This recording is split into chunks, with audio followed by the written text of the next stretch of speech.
ドフラミンゴ、余計な真似すんじゃねえよ。殺されてえのか。When it comes to the best villains in the story, two names are almost always on the table: Doflamingo and Crocodile.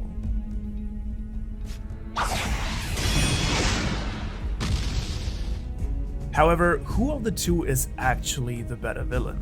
I think there can only be one clear choice here. However, there's actually a lot more to this question than you might think. And so, what I want to discuss with you today is why Doflamingo is the better villain, and why that's actually not a bad thing for Crocodile at all. Now, you might or might not agree with this statement, and so I recommend you watch this video until the very end, so you know what I really mean by that. Oh yeah, and before we get into it, if you haven't subscribed to the channel yet, make sure to hit that big red button below this video. 口の悪いやつだ。どうだ、俺と手を組まねえか。 If you are interested in storytelling, even just a little, you will know that within the long-lasting format of One Piece, Oda has been referencing events, themes, and symbols from before the time skip after the crew has reached the new world, basically on a constant basis. Fishman Island references Arlong Park, Punk Hazard mirrors Strum Island, and then we come to Dressrosa. What does this arc and the main protagonist mirror from the first part of the story? One of my favorite parallels in the series is an extraordinarily similar scene shared by Doflamingo and Enel. As my good friend Mr. Morch explains in one of his fantastic videos, there are actually some interesting similarities between Enel and Dofi, as both of them have a serious god complex, ruling in tyranny over their people in the belief that they stand above everyone else, and ultimately both of them are taken down by God's natural enemy, Luffy. And I definitely agree with this parallel and believe that Oda has integrated parts of Enel into Dofi. However, going not only by the order of pre-time skip arcs, but also by the vast number of parallels between the two, the main inspiration for Dressrosa and Doflamingo was without any doubt Alabasta, and yes, no one else than Crocodile himself. In fact, the list of similarities between the two warlords is so long that I will move through it fairly quickly here, not to make this video unnecessarily long.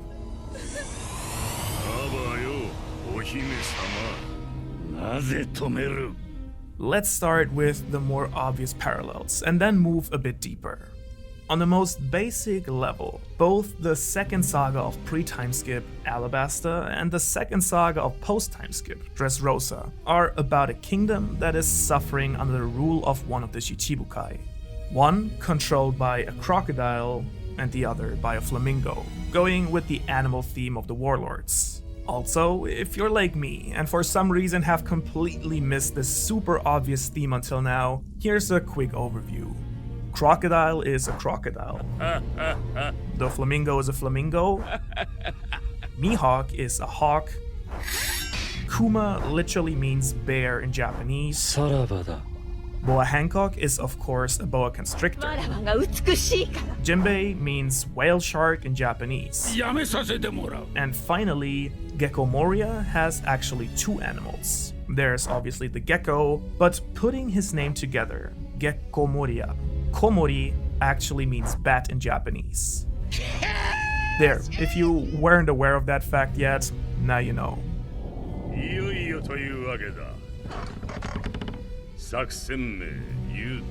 Getting back to topic, Doflamingo and Crocodile share a lot more than just a superficial theme. Both were the leaders of powerful criminal organizations with a number of devil fruit users, including a bomber, someone who can change their weight, someone who can turn their body into weapons, a power related to art, and someone who can move freely underground. Both the Baroque works as well as the Don Quixote family have themed code names, one with numbers, the other with playing cards. As a result, both Mr. Zero and Joker operated under the facade of celebrated heroes in their respective countries, committing dark dealings that contributed to the country's deterioration. Both were trading illegal substances as part of their scheme, Dance Powder and SAD.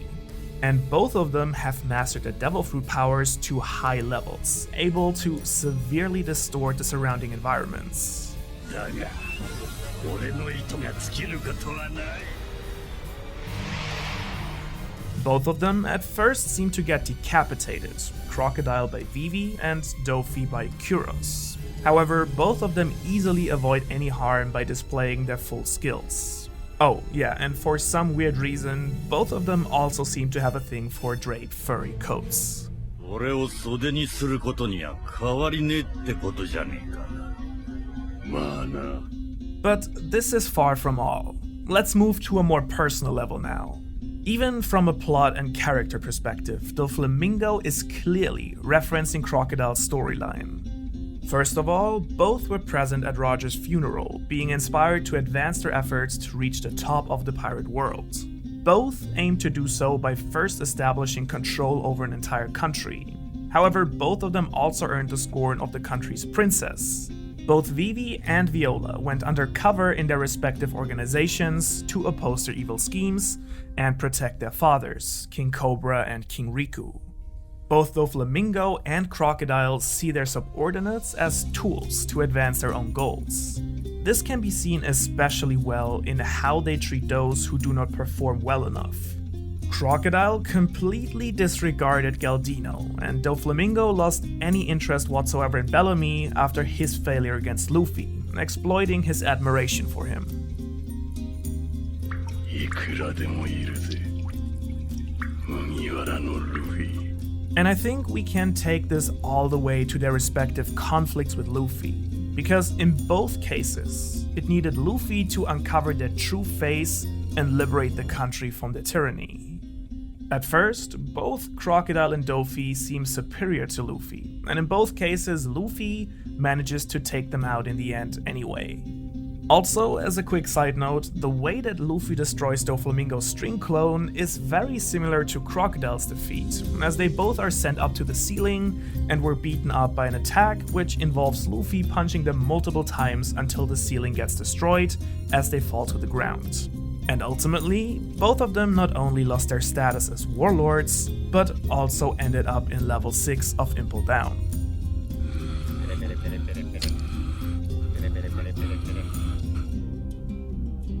As you can see, the parallels between both villains are endless, and I think it should be self-evident that Doflamingo is strongly inspired by Crocodile's role pre-time skip.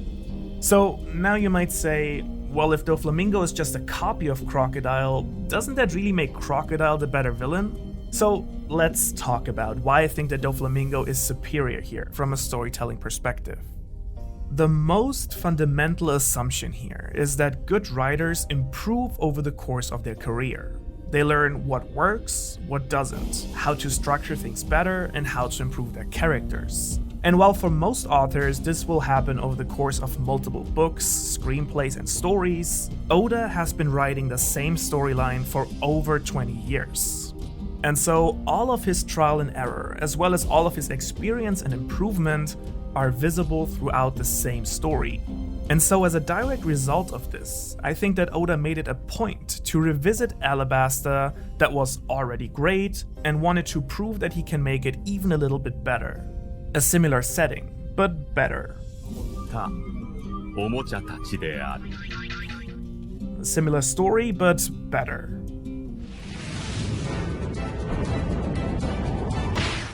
Now, this doesn't mean in any way that I dislike Alabasta even in the slightest, just the opposite.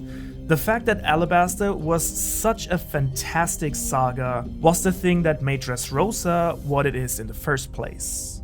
Also, as one big caveat here, I'm strictly talking about the manga. The anime adaptation of Dressrosa was, in my personal opinion, way worse than the manga, while the anime did really well with Alabasta. Now, that being said, Dressrosa is woven way better into the overall flow of the story and the overarching events than Alabasta did. Once that story was over, it basically felt a little bit like a hard cut. Similarly, Dressrosa integrates many of the major themes of the story just a little bit better than Alabasta does. For example, the helplessness of the Marines in Dressrosa has way more weight, and Fujitori's experience with Luffy happens on a more fundamental level, I think, than with Smoker, whose transition happens over a longer period of time. Even an admiral could do nothing in the face of the Warlord system, but in the end, Fujitora actually abolished it. But moving on to the villains themselves, I think it's great that Oda made Doflamingo what Crocodile actually aspired to be. Crocodile wanted to gain control over the country and build his power from there. Doflamingo actually managed to do so. He completely overthrew the king and ruled openly.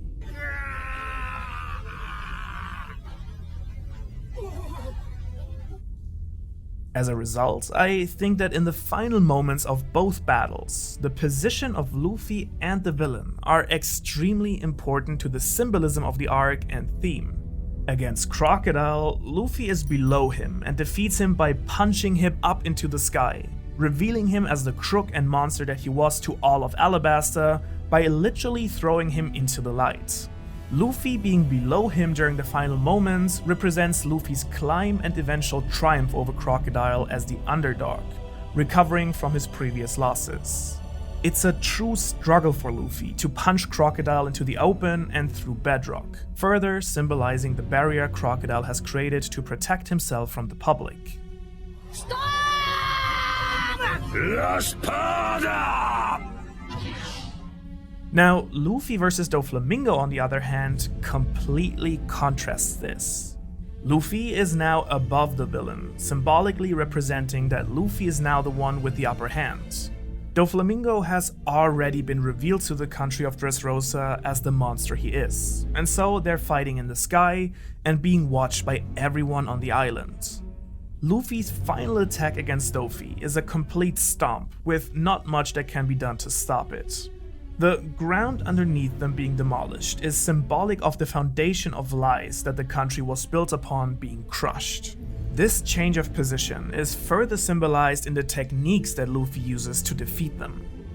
Luffy defeated Crocodile's single attack with a storm of punches.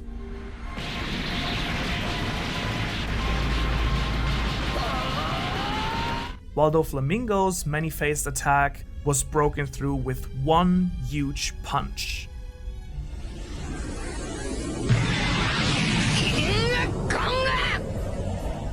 I think it's clear that these two scenes are meant to mirror each other, and so once again, Oda uses all the good he did with Crocodile to enhance Doflamingo. And so I think that both Crocodile and Doflamingo are fantastic characters. However, I think that Dofi is superior in the sense that Oda was able to build on, improve, and expand what he did with Crocodile. In addition to all of that, I also think that Doflamingo's character overall is one of the most complex in the story so far.